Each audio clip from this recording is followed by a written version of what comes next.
አዶናይና ጓደኞቹ የታሰሩበት ምክንያት ታውቋል። መረጃውን ይዤላችሁ መጥቻለሁ። ሁለት ተከታታይ ነገሮችን ደግሞ አብሬ ነግራችኋለሁ።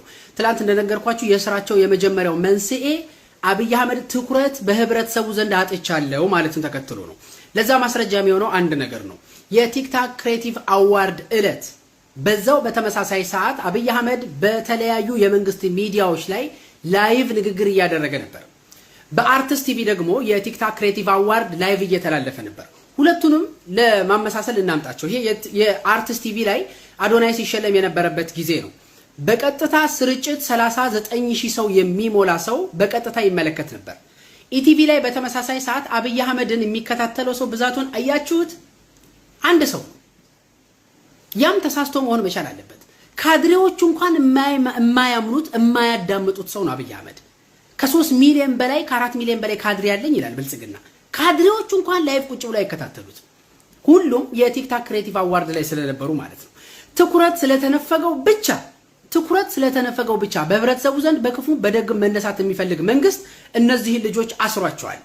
ለህብረተሰብ እሴት ባህል እንጨነቃለንማ ማለት የነበረበት ሰው ተዘግዝቆ ሲሰቀል ነው። ሻሸመኔ አይደለ? አርሲ ላይ ክርስቲያኖች ሙስሊሞች ሲታረዱ ነበር። ወለጋ ላይ ቤተክርስቲያኖች ሲቀጠሉ መስጊዶች ሲነዱ ነበር አይደለ? በአንድ ቀን 2000 እና 3000 ሰው ተቀብሮ በግሬደር ሬሳው ሲነሳ ነበረ። ለህብረተሰብ እሴት መጨነቅ አብይ አህመድ ከመጣ ጊዜ ጀምሮ በዚህ 8 ዓመት ውስጥ የተሳካለት አንድ ነገር ትልቁን አጀንዳዋ ማድበስበስና መሬት መጣል ነው። በህብረተሰቡ ዘንድ ትላልቅ የሚባሉ አጀንዳዎች የሚነኩ ያልነበሩ ነገሮች ከ8 ዓመት በፊት ከ8 ዓመት በኋላ ባዶ ነው የሆኑት። በአብይ አህመድ ምክንያት ህዝብ አሁን እያሳሰበው ያለው የሰው መሞት ሳይሆን የዘይት ዋጋ መቀነስ ነው። ይሄንን እንኳን ቀላል ነገር ማስተካከል አልቻለም። በ2 እና በ3 ኪሎ ሜትር ርቀት የሚካሄድ ጉዞ 20 ብር እስኪደርስ ድረስ መንግስት ቁጭ ብሎ ያያል።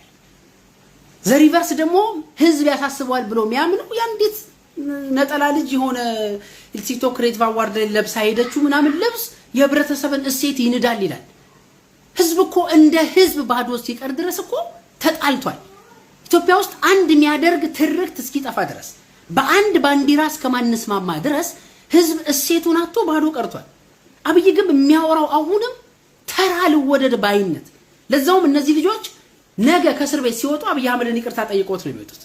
ለዚህች ነጠላ ምክንያት ብሎ ትላልቁን የህብረተሰብ አጀንዳ አድበል ብሎ ጥሎ ባዶ አድርጎታል። አብይ አህመድ ማለት ይሄ ነው።